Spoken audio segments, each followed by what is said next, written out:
Welcome to the P.A.S. Report Weekly Roundup Podcast. The P.A.S. Report provides an honest analysis on the critical issues that matter to you without the biased media filters. Here's your host, Professor Nicholas Giordano. What's up, everyone? Welcome to the P.A.S. Report Podcast. This is your host, Nick Giordano, and if you are not a subscriber and following this podcast, please do so you never miss an episode. Also, visit the P.A.S. Report website, pasreport.com, and share this episode with others. We have to keep people informed about everything going on, the issues that are impacting our everyday lives, because over the last few years, our lives have become much more difficult. And given that it was President's Day this week, I thought it would be a good idea to explore a topic that strikes at the very heart of our nation's foundation. And it's the warnings our past presidents had about the perils of an overly powerful government. You know, from our founding fathers to even more recent presidents, these voices have echoed through the annals of history. There's a reason that we continue to refer to them. And they cautioned us against the dangers of centralized power. They cautioned us and advocated for the necessity of limited government, institutionalized safeguards, fiscal responsibility. Yet despite these warnings, we find ourselves facing a sobering reality, a government that has grown too large, too intrusive, too wasteful, too unchecked, a government that has been ideologically weaponized against those it is supposed to serve. And it raises an important question of how did we get to this point and what does it mean for the future of our republic? Throughout our nation's history, we had presidents from George Washington to people like Ronald Reagan. They sounded the alarm bells about the dangers of an all-powerful government. They understood that concentrated authority posed a threat to individual liberty. They were not stupid men. They had their flaws, but they understood the inner workings of human beings. They also understood how fragile everything is. How fragile the idea of a free society can be if the people are not responsible to uphold the principles that our nation was built upon. Take Thomas Jefferson, for instance. He stated, "I predict a future happiness for Americans if they can prevent the government from wasting the labors of the people under the pretense of taking care of them." See, Jefferson recognized that government intervention, no matter how well-intentioned, could ultimately lead to tyranny if left unchecked. But we don't listen to Jefferson anymore, right? Because he was a racist slave owner. We have people that want to oversimplify our history, and they're trying to cancel our American presidents. The reason that they're trying to cancel our American presidents is because they want to destroy the past. If they destroy the past, they could remake the future into whatever they want it to be. That's part of the problem. Because if we fast forward to today, we find ourselves grappling with this exact issue. It is the consequences of ignoring these warnings. Just look at the government agencies. Look at agencies like the FBI, the CIA, Department of Homeland Security, the Centers for Disease Control, the National Institute of Health. Look at how they overstep their bounds, trampling on our constitutional rights in the name of national security or public health. The Department of Justice has been weaponized to target political opponents. Judges yield their power not to pursue justice, but to pursue political ends. The very institutions that we entrust with safeguarding our freedoms have become the tools of ideological warfare, have become the tools of ideological zealots. They don't view the Constitution as a sacred document to be upheld. They view it as an inconvenience that has to be circumvented in their pursuit of power. And the recent revelations of government surveillance, political targeting, the abuses of power, the fiscal irresponsibility that we see day in, day out, they serve as a wake-up call to every single American. Our founding fathers understood that power corrupts and absolute power corrupts absolutely. And that's why they enshrine the principles of limited government, separation of powers, checks and balances all into the Constitution. These institutionalized safeguards were designed to prevent the concentration of power in any one branch or agency. In Federalist 47, Madison warned that all powers, legislative, executive, judicial, concentrated in the same hands or same branch of government is your very definition of tyranny. And yet here we are. Unfortunately, our founders wanted to prevent any single entity to usurp the people, to trample on their rights with impunity. It doesn't mean that we constantly get our way. It doesn't mean that we get whatever we want. Our politicians are meant to be statesmen, where they have to temper the expectations of the people in order to govern responsibly. And despite the safeguards that our founders incorporated in the system, we the people have allowed our government to expand well beyond its constitutional limits. We have allowed our government to erode the very foundations of our republic. We have become complacent, and too many are willing to trade their liberties for this illusion of security that was warned about. But as history has shown time and time again, when you compromise with the government, it only leads to worse outcomes. It only leads to a more authoritarian government. And so where do we go from here? How do we reclaim the principles of limited government? How do we revive the spirit of individual liberty, personal responsibility that our nation was founded upon? And the answers, they're going to lie in rediscovering the wisdom of our past leaders, of recommitting ourselves to the ideals that they fought so hard to uphold. And it won't be easy. Doesn't mean every one of our past leaders got it right. It doesn't mean that presidents haven't made mistakes. Remember, they're human beings. But if we want to begin to fix the problems that exist within our society, if we want to begin to rein in the government and governmental power, it's going to require a concerted effort from every single American. And if we truly value freedom over tyranny, then it's a challenge that we have to be willing to embrace. Now stay tuned, because when we come back from this quick break, I am going to break it all down for you so that you understand where we're at and where we need to go. So everyone hang tight. I'll be right back. Welcome back, everyone. Now, it doesn't take much to see how our bureaucracy has grossly abused its power. I mean, every week we're inundated, headline after headline, article after article, about how some government agency has violated our constitutional rights.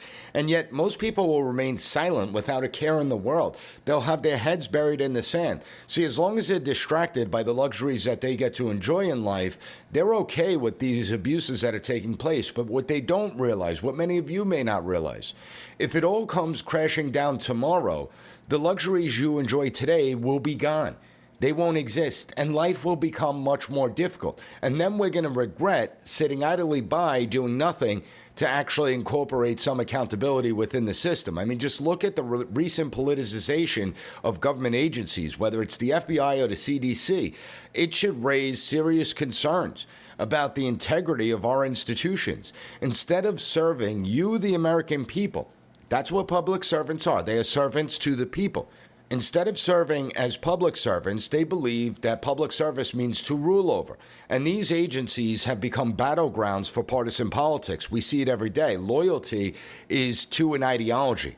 Ideology trumps adherence to the rule of law.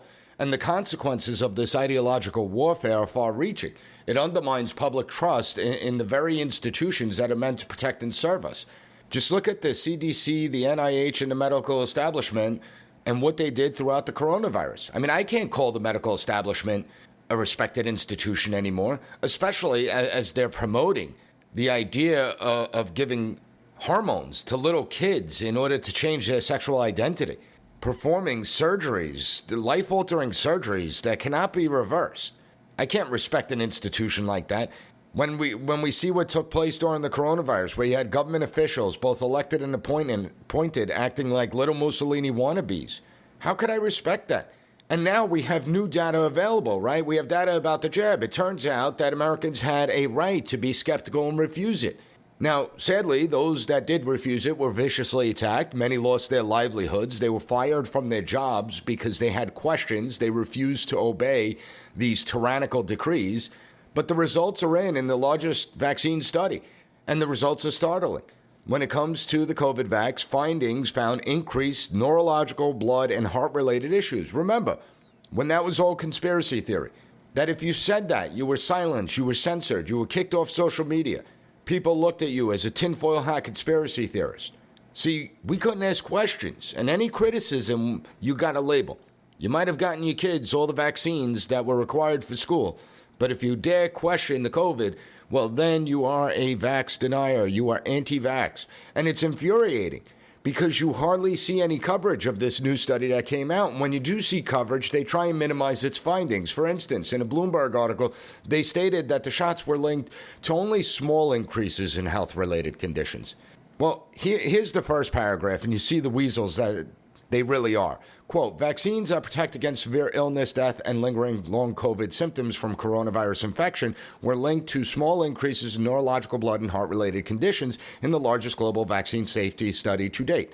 Now, they state only a small number of people have been adversely affected, and it was worth it because it saved millions of lives. But there are two problems with that. First, I highly doubt that those people who were adversely affected are going to find solace in that. They now have permanent heart damage. Are they really going to find solace saying that, it's only in a small number of people? They were lied to, they were manipulated, they were deceived. And now they may suffer these health-related issues for the rest of their lives. Second, they claim there was only a little over a 2% risk of an adverse effect. Well, considering that the risk of dying from COVID, if you were a young, healthy person without pre-existing conditions, was a lot less than 1%, it was like 0.07%, which is a bigger risk? Is it the vax or actual coronavirus? And to add insult to injury, the new shots, they're only 54% effective at preventing symptoms of the coronavirus. The whole thing was a ruse, and yet not a single individual was held accountable. Now, Thomas Jefferson warned that the preservation of innocent life, not its destruction, is the primary job of the government, and the government failed. It's shameful, and that's just one of many examples I could use. Just look at our judiciary. Look at what happened last week when the judge in Trump's civil trial banned him and his sons from running the Trump organization for 3 years, fined them nearly $400 million, and now some government bureaucrat's going to be the one making decisions for the Trump organization. Now, if this stays, if this judgment stays and he cannot control his own business, it's going to be left to some government bureaucrat. Well, what happens if that government bureaucrat decides they're going to crash the business into the ground? What happens then? Is there any recourse, or is the government going to claim sovereign immunity, can't sue the government? They say it's because he committed fraud and overvalued his assets. And here's the problem with that. The banks testified that they did not rely on the Trump's organization's valuations, that they conducted their own. Like any person, it's not like if I wanted to get an equity line on my home, I can't go to a bank and say, yeah, my home's worth $1.5 million. Oh, really, Professor Giordano? Here you go. We're going to cut you a check. That's not the way it works. They're going to send an appraiser to appraise it. They're not going to take my word for it. And so the banks did that. They loaned in the money. He never missed a payment. He paid back the loans in full with interest. And the banks actually testified that they wanted to do more business with him. That's what they testified to. Now, if we take Trump's name out of it and put John Smith, there will be so many people clamoring that this is an injustice. But because it's Trump, people don't care. And you have the New York State Attorney General using her office to target political opponents. You have this judge that's sitting there saying that Trump overinflated the property value of Mar-a-Lago, that its real value is only $18 to $25 million. That's a joke. They're knowingly lying. Just go on Zillow and you'll find that the surrounding properties go for more than $150 million. And those properties are a hell of a lot smaller than Mar-a-Lago is. It's insane. Not to mention that there's a difference between property valuations and business valuations. While the property of Mar-a-Lago may be worth $300 million or more, the business it conducts may be worth hundreds of millions of dollars in its own right. But these frauds don't care. They don't care because it's not about justice. The judge has made it abundantly clear that he despises Trump. He made sure to let everyone know during the trial that it wasn't about justice. It was about feelings and emotions. Feelings and emotions. That's what everything comes down to these days. And I've spoken about other examples on past episodes, so I'm not going to harp on them now. However, the question before us is what can be done to restore accountability and transparency to our government agencies? What can be done to restore normalcy, get back to our roots in order for us to have a vibrant and prosperous future? And I'm going to talk about that when we get back from this quick break, so hang tight. We'll be right back. Welcome back, everyone. So before the break, I raised the important question of what can be done to restore accountability in the system. And the first step is to acknowledge the problem and begin to demand accountability from our elected and appointed officials. We have to hold them accountable. We have to hold them accountable for their actions. We have to ensure that those that we put in these positions of public trust are there to serve the interests of the American people, not others. They're not there to serve the interests of people that are crossing the border illegally. They're not there to serve their own political agendas. They're there to serve we the people. And so this requires a renewed commitment to the principles of limited government, the rule of law, and fiscal responsibility. We also have to have a willingness to challenge authority and question the status quo. It shouldn't matter what side of the political spectrum you fall under. You should have learned your lesson from the coronavirus, where they lied to you about everything. And they were able to get away with it because you didn't stand up. You didn't challenge authority. You didn't question the status. You went along to go along. So we have to do that. The second step is to understand our past. President's Day is such an important reminder of our past and how past presidents shaped our future. Yet over the last several years, we've witnessed an attempt by far-left ideologues to erase our past so they can mold the future in their image. One that disregards the lessons of our former presidents, one that curtails our liberties, one that threatens the very foundation of our society. They want to introduce this communist Marxist ideology, this socialist ideology, and corrupt the American system, poison it. And unfortunately, they've been succeeding. They've been succeeding because most Americans have gone through a failed education system and they know little about our country, our past presidents, and our history. And when you know little about our founding and our history, it makes it easier to manipulate and distort our nation's history in an attempt to delegitimize not just our founding fathers, not just the Constitution, but the very idea of America.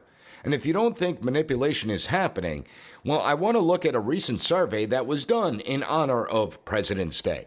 This survey was taken by the American Political Science Association, where our so-called nation scholars ranked the 46th American presidents. Now, I can tell you now, they did not contact me in order to participate in this survey, but I guess they don't look at me as a scholar. What can you do? However, what this survey does show is either they don't know our history, which is scary considering they're the ones tasked with educating the next generation, or that they have succumbed to ideological blindness and corrupting the field of political science with ideology. And it's actually the latter. So this survey was conducted by 154 what they deem as presidential specialists. These are not really specialists. They're incompetent people. And the reason that I say that they're incompetent is because let's just look at the rankings. And I'm just looking at the top 10 rankings right now on my screen. And the first one, Abraham Lincoln. Okay, I could understand why he's number one. I'll take it. But the second one is Franklin Delano Roosevelt. Now, I understand that Roosevelt, he led during the Great Depression, and he was the one that took the helm when we were fighting World War II. But there are a lot of questions surrounding Roosevelt's policies. Did he actually prolong the Great Depression? Did he create many of the fiscal troubles that we have today with his New Deal programs? Did he introduce this concept of new federalism, where states are going to become much more reliant on the federal government, thereby giving up, surrendering their sovereignty to the central government? So they have him listed as number two, which I find really questionable. You have George Washington at number three. Then, you have other Teddy Roosevelt, Jefferson, Truman, President Obama at number 7. I mean, think about that. President Obama at number 7. Dwight D. Eisenhower at 8. Well, I certainly think that Dwight D. Eisenhower should be above President Obama and also President Truman. I would even argue he goes above Teddy Roosevelt as well. Eisenhower, to me, is one of the most underestimated presidents that exist. You have Lyndon B. Johnson at number 9. Now, Lyndon B. Johnson, he's the one with the Great Society program, expanding government dependency. He was the one that got us more engaged in Vietnam. Truly stunning. Number 10 is Kennedy. Now, okay, Kennedy, the Cuban Missile Crisis, Kennedy was a very inspirational figure. But let's face it, Kennedy was the one that first involved us in Vietnam to begin with, so we have to understand that. Secondly, Kennedy only served, 2.5, 3 years in office before he was assassinated. But we're going to say he's one of the top 10 presidents. But here's the kicker. Here's how you know it's all a ruse. They have the current president of the United States listed as the top 14th greatest president of the United States. Now, that's laughable. I don't care if you're a Democrat, Republican, I don't care what political ideology you subscribe to. By every single objective measure, President Biden does not come close to ranking 14th. If I'm simply using objective measures, inflation is worse off, America's household finances are worse off, our education system has completely collapsed. It was already bad prior to Biden, now it's even worse. You have an open border situation with 6 to 10 million people crossing over this border, many illegally, that is destroying cities, that's destroying the fiscal budgets of localities and states. It's an absolute catastrophic disaster. Then you look at the international community where the world is far more unstable than we've witnessed. I mean, when I born in 1980, lived through the greatest peacetime in American history. 1984 to roughly, till Biden took office, right? The world was relatively stable. Yes, we had 9/11, but we didn't have any large-scale wars. I mean, prior to President Biden taking office, nobody was seriously talking about the real possibility that World War III may break out. And yet here we are today talking about that exact scenario happening. So you have Biden listed as the 14th president. You have Woodrow Wilson listed as the 15th president, which is an absolute joke. He should be far down the list. And then when we get into it, well, you look at someone like Calvin Coolidge, one of the most successful American presidents. He's ranked at 34th. You look at, but the way you know it's truly political is you look at where Trump's ranked. Trump is ranked dead last. He's ranked as the worst president in United States history. He's below Buchanan. Okay, now Buchanan should always be the worst president. It was his administration, his lack of leadership that actually led to the Civil War. Had he exercised some leadership, maybe the Civil War could have been prevented and slavery could have been ended without bloodshed. So Buchanan, to me, will always go down as the worst president in American history. But you're really going to say that Trump is the worst president in American history. Now, again, if I just look at objective measures, he cut regulations. He grew the economy. He didn't start a new war, something that a president hasn't done, I don't know how many. And how long? I mean, when you look at American presidents, especially modern presidents, most of them have started wars. His administration was the only administration that didn't start a new war. The median salaries went up for all Americans, black unemployment, Hispanic unemployment at their lowest levels. You look at something like the Abraham Accords, where he got several Middle Eastern countries, couple African countries, to recognize Israel's right to exist and start to build relationships with Israel. That would have won any president a Nobel Peace Prize. I mean, for God's sakes, President Obama won a Nobel Peace Prize when he was elected to become president of the United States. And no offense, but he didn't accomplish anything yet. Nothing was accomplished, but he deserved a Nobel Peace Prize. Okay, so it's all a ruse. And let's be honest. The reality is we can't even rank Biden, Trump, and Obama yet. Even George W. Bush, you can't fully rank because it takes a couple of decades to really get an idea where presidents stand. But if you look at the names that they're using names of presidents that you often hear. Okay, the reason that someone like Coolidge is ranked at 34th is because they probably have no idea of what a Calvin Coolidge administration was like. That's why. They probably don't even know half them that he was president of the United States. The scary part is the attacks on the American system are succeeding. Poll after poll illustrates how little Americans know about their own country, about past presidents. And think about it for a second. 1 in 10 Americans can name only 5 American presidents. The average American can only name 8 presidents. And if we take out our last couple of presidents, the last 3 previous presidents, the numbers are even more abysmal. But I don't need a poll to tell me how little Americans know about our past presidents. I see it in the classroom every single day. And much of the division and the challenges we face today stem from our lack of a basic understanding of the American system.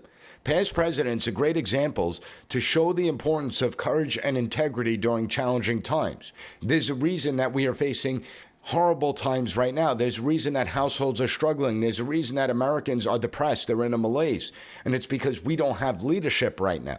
Maybe if we heeded the warnings from past presidents, maybe we would be a stronger, more united society, and we wouldn't be facing all the challenges that we're facing today. Perhaps if we heeded the words of James Madison, who warned that government power will always lead to abuse, where he warned that the essence of government is power, and power lodged as it must be in human hands will ever be liable to abuse. Or John Adams, who warned that liberty once lost is lost forever. What if we listened to Teddy Roosevelt when he warned, quote, the one absolutely certain way of bringing this nation to ruin, of preventing all possibility of its continuing to be a nation at all, would be to permit it to become a tangle of squabbling nationalities, end quote. Maybe if we listened to Teddy Roosevelt, we wouldn't see this toxic diversity, equity, and inclusion push in our society. We wouldn't see this idea of dividing us into groups and then pitting us against each other. Maybe if we just listen to Teddy Roosevelt. Or what about Grover Cleveland, who is a Democrat, by the way, and what he had to say about government spending? Quote, probably no one will ever have the hardihood to deny that the cost of our government is excessive and wasteful, and that for this condition, the heedless neglect and indifference of our people are in some degree responsible. If the aggregate mass of our people are all blameworthy, it is largely because they overlooked and tolerated its small beginnings, when at all times they should have been vigilant and uncompromising. A self-ruling people should constantly remember that nothing multiplies itself more abundantly than the national extravagance, and that neither an individual nor a popular government can easily correct or check habits of waste, end quote. Now, I know there's some people that don't like when I read quotes from past presidents or from important people, but these quotes have meaning. They were warnings. Then you have someone like Calvin Coolidge, one of the greatest presidents in U.S. history. Quote, I favor the policy of economy, not because I wish to save money, but because I wish to save people.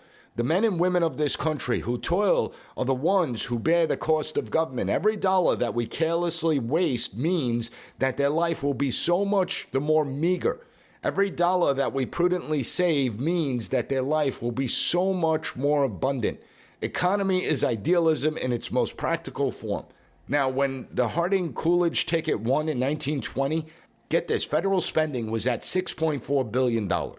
By the time Harding passed away in 1923, federal spending, that administration was able to cut federal spending in half, down to $3.2 billion. They cut it in half. When Coolidge took over after Harding's death, federal spending went even lower to $3 billion. Now think about that. They were able to cut spending in half. They also were able to cut tax rates, increase government revenue, and cut the national debt in half as well. Under their administration, the budget was in a surplus every single year. That hasn't been repeated since. Instead, we've just spent money and added to the national debt. When you look at the warnings of Eisenhower, he warned about the rise of the military-industrial complex. He warned how grant funding would be used to do the government's bidding. He warned about how grant funding would be used to take away state sovereignty. When you look at Reagan, who warned about that freedom is never one generation away from extinction. See, there are lessons to be learned from our past presidents, and it's crucial to reflect on the timeless wisdom that many of our past presidents had. From the founding fathers to the more recent presidents, their warnings about the perils of unchecked government power, their warnings about the importance of limited government, fiscal responsibility, they remain as relevant today as ever.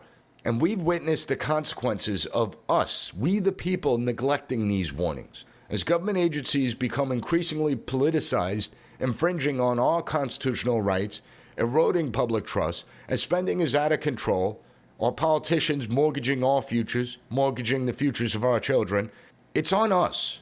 And so we need to recommit ourselves to the principles of limited government, separation of powers, fiscal responsibility, and individual liberty. And we could chart a course toward a better future, a stronger future, if we do these things. Don't let anyone ever lie to you. Well, if you cut federal spending too much, you're going to trigger this economic calamity. Don't let them lie to you. We can cut spending. We could be more fiscally responsible. We don't need half the government agencies that exist today. They could be eliminated tomorrow, and there'll be no change to your life. You will not be any worse off. You will actually be better off. We can do it, and it's up to each and every one of us to hold our elected and appointed officials accountable, to demand transparency and accountability from all government institutions. And we can do it by staying informed, by participating in our republic. 7% voter turnout is pathetic. It doesn't cut it. We need to get the numbers up. We need to defend the principles upon which this nation was founded, and then we can ensure the vision that our founding fathers laid out. We can ensure that that vision endures for generations to come. Now, if you found the content of this episode informative, make sure that you share it with your family and friends and on social media.